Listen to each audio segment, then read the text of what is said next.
very quickly, before we dive into your questions and we talk about movies, life, and other weird things, I want to try out my wide-angle lens. Don't get scared. 3, 2, 1.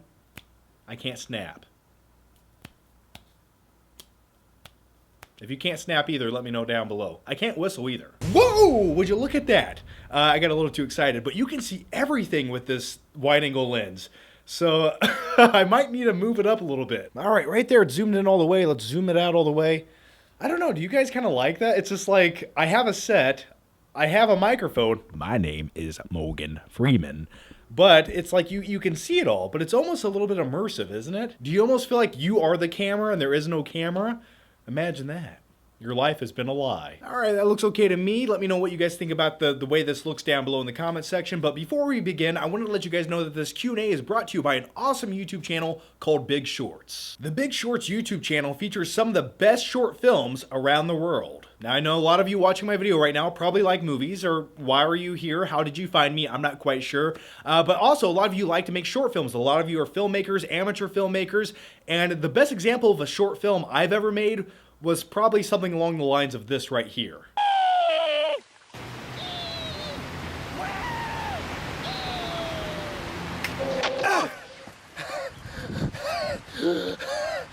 You shot me! Burt Reynolds shot me! Anyway, their YouTube channel gets a lot of exclusive content, a lot of exclusive shorts, and what that means is before the short films go to film festivals, they're uploaded to their YouTube channel, Big Shorts. But if you like movies or you like short films that are very well done, I highly recommend you go check out the Big Shorts YouTube channel. I'll put their link down below. Go there, give them a subscribe, and tell them the Flick Pick sent you. Alright, so I asked you guys to ask me questions on Twitter, on Facebook, and Snapchat. All those links are down below, by the way. So let's dive into the Twitter questions first. Justin Donahue asks, do you think more superhero movies should be like Logan and make them more realistic? I had a burp, I'm sorry. I just like good movies featuring superheroes. I don't care if they're realistic or if they're in the fantasy realm of things. Whatever makes a good story and has the best story possible, whatever narrative they have to use to get there, if it's realistic or if it's fantasy, do whatever it takes. But on the other hand, you have those magical, mystical, fantasy type superhero films. You have the Avengers, you have Captain America Civil War, everyone has superpowers, anything that can happen will happen, and those movies work too. You know, I like fantastical movies, and I also like realistic, gritty movies. I just think I might prefer the slightly more realistic style of movie. For me, whenever you can slightly ground something in reality, it just really evokes an emotion out of me and I can connect with it a little bit more. That's not to say I can't suspend my disbelief. I can buy into Superman flying around or Captain America being jacked up on super soldier serum and kicking ass. I almost dropped my phone. But my favorite thing is, whenever they can take a superhero that has these fantastical powers and they make a movie that feels realistic and gritty to where halfway through the movie, you just buy into these superpowers. You forget that you're watching a superhero movie. And the best example recently was Logan. There's a guy who's a mutant who's been alive for 200 years. He has adamantium claws that come out of his fist. And I didn't even notice that when I was watching the movie. Like, I just was like, oh, that's who he is. That's his character. I wasn't thinking this is a superhero movie. So yeah, to sum it up and get on to the next question, I think I just prefer those slightly more realistic, gritty movies, but they're told in such a way where you can buy into the fantastical elements. So yeah, that's my answer. Okay, the next one comes from Robbie Sychik Catman. That's a weird fucking name. What's next for the X-Men? Well, if you watched X-Men Apocalypse, they pretty much left it off on a high note. They have the younger X-Men, and it looks like it's going to take place in the 1990s, the next movie.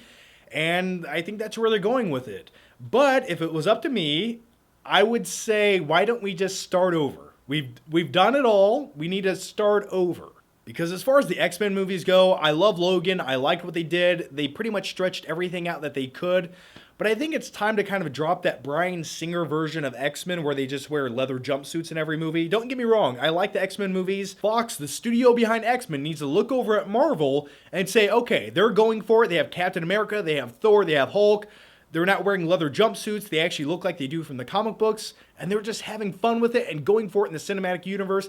And I think Fox, as a studio, they need to do that with the X-Men. Because keep in mind, when the X-Men first came out in the early 2000s, directed by Bryan Singer, It was one of the first few really good comic book movies to hit the big screen and be taken seriously. And I know what they were thinking. They had to play it slightly safe. They couldn't give everyone their costumes and make it look over bloated because they were scared. They were scared people wouldn't buy into that. But now, audiences, they're ready for that kind of stuff. So if they want to give Cyclops his blue suit, you might want to avoid the yellow underwear. And just for the sake of my own humanity, the next incarnation of Wolverine, give him his suit. I want to see Wolverine in his suit. So if it was me, I would stop what they're doing with the current X-Men franchises of movies because as far as X-Men Apocalypse goes, not a lot of people really loved it. I don't think the new cast is strong enough to carry their own solo movies. So I would reboot it, start over, and just really go for it this time to where they don't hold anything back. Melanie Foster asks, what is your triceps workout like? My triceps are coming in all right. Look at that. See, you have 3 heads on your triceps. You have 1, 2, and then another one right there. Boop, 3. So, yeah, when I first started working out, I neglected my triceps for a very long time because when I first started working out, I was like, oh, I'm only going to work out what I can see in the mirror. And guess what? You don't see in the mirror is your triceps because they're back there.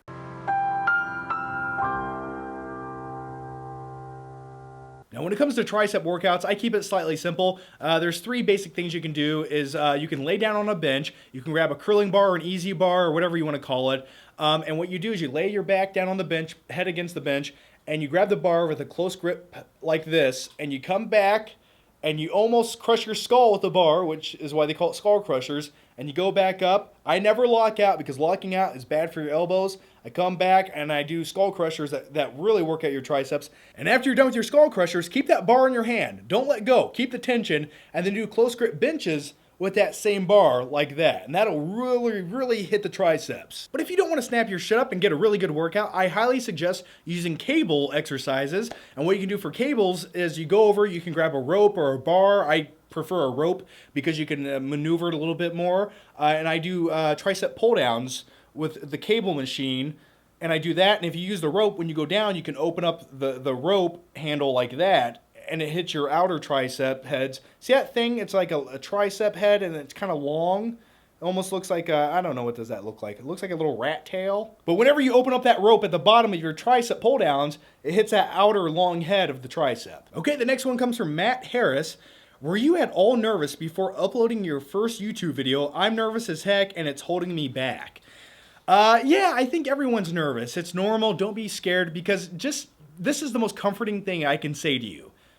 Your first couple of YouTube videos are going to suck ass. They're going to suck. You're going to look back at many, many years, no matter how good you get, and you're still going to think those first videos suck ass. I know I do. So to answer your question, yes, I was nervous before uploading my first ever YouTube video. I remember thinking to myself for a month or 2, I was like, I want to make YouTube videos. And finally, I bought a cheap flip camera, which those things were a piece of crap. You guys remember those flip cameras? They went out of business. Essentially, the quality looked like a cell phone from 1995. And before you push record in that video, in your mind, you feel like 25,000 people are already behind the camera watching you. So you're not quite sure what to say. The best thing I can do is tell you, be yourself, put your personality out there, and offer something different. Because if you're just saying, hi guys, my name's Chad, I like movies, like, who the fuck wants to watch that? But the best and most important piece of advice I can give you when making YouTube videos is always remember, what you're doing can be edited later on. So if you fuck up or you mess up, there's something you want to change, take comfort in that. Because any mistake that you make, you can fix in editing.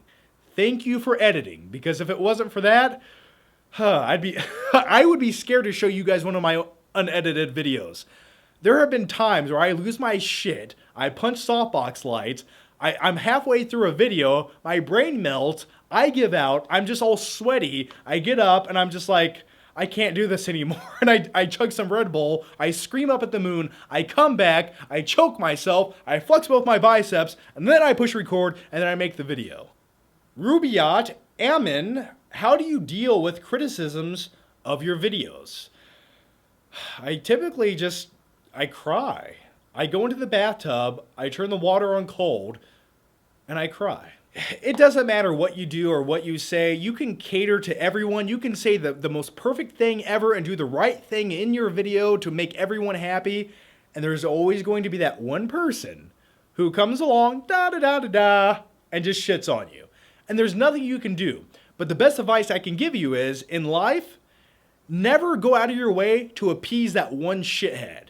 Go out of your way to make the people who like your videos happy. If the people who don't like your videos aren't happy, they never will be. So don't try to go out of your way to make them happy. Fuck them. So when it comes to YouTube criticisms, I don't mind them. That's their opinion. You can leave it down below in the comments section. Sometimes I do read them and it's constructive criticism, and that's fine. I like things like that. There's nothing wrong. If you disagree with me and you say this is why and it makes sense, that's awesome. But sometimes I'll say something in a video and I feel like people don't understand what I said, or they misconstrue it, or they just pretend like they didn't hear what I said. And they respond in the most odd way to where I can't even rationalize what they're talking about. And then there's some other people who just rant and rave and go on this tangent about the most minute thing that you did in a video, and they take offense to it. But you didn't really mean to offend anyone. They just found something to be offended by so they could feel entitled. And sometimes, well, I hate people like that.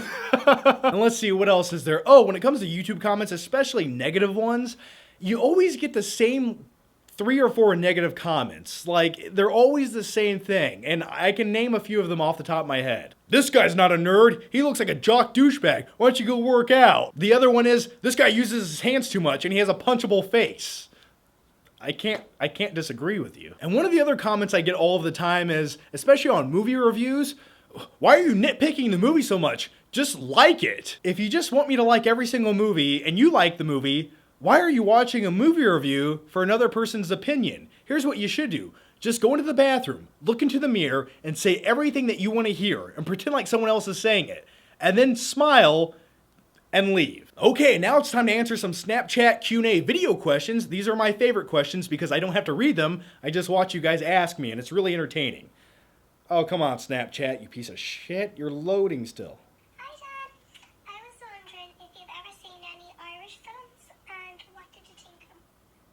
You know, Jack Dawson, 1,200 Irishmen built this ship. Strong hands. Shitty Irish impression. But by the way, that's the 3rd girl who watches my videos. As far as Irish movies go, the one off the top of my head would be Sing Street. That was an Irish film. I love Sing Street.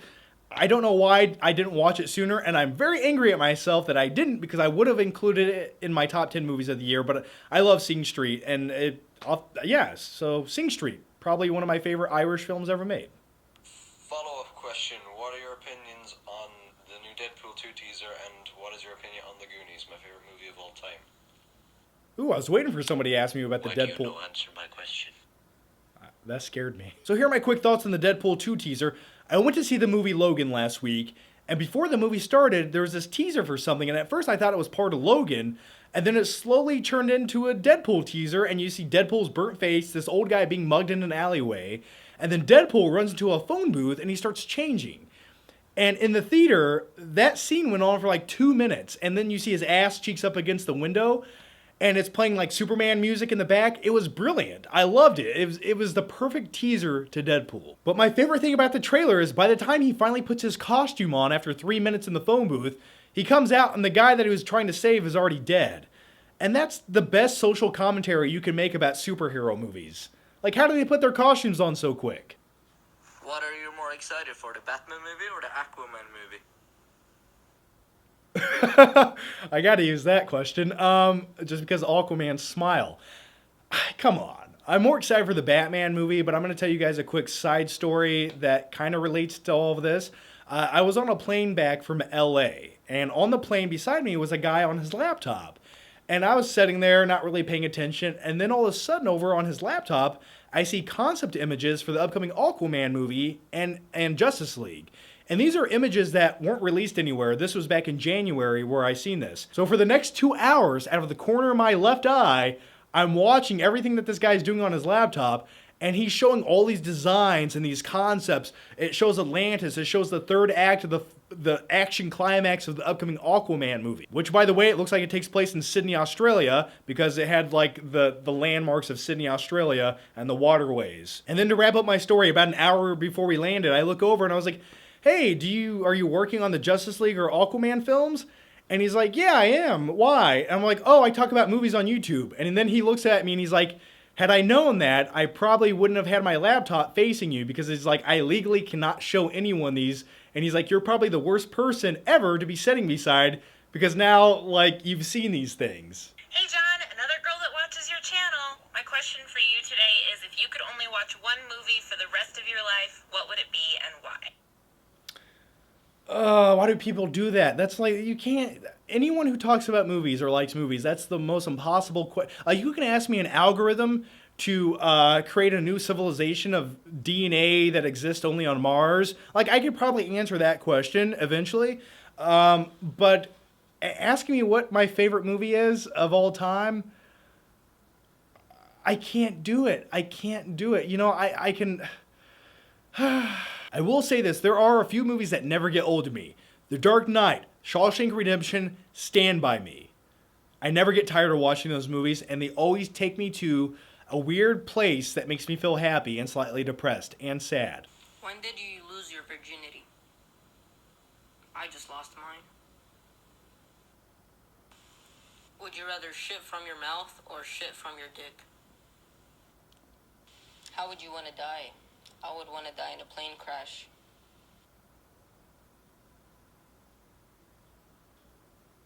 Jesus Christ. And that right there, folks, is why we can't have nice things. As always, guys, thanks for watching. Leave your questions, your comments, your concerns down below. I do read my comments. You guys know when. As always, guys, thanks for watching. And if you haven't already, make sure you check out my last video here on the John Flickster channel. It's a late night vlog video. Boop. And my newest movie review over on the Flickpick channel. And make sure you subscribe. That way, I can see you next time.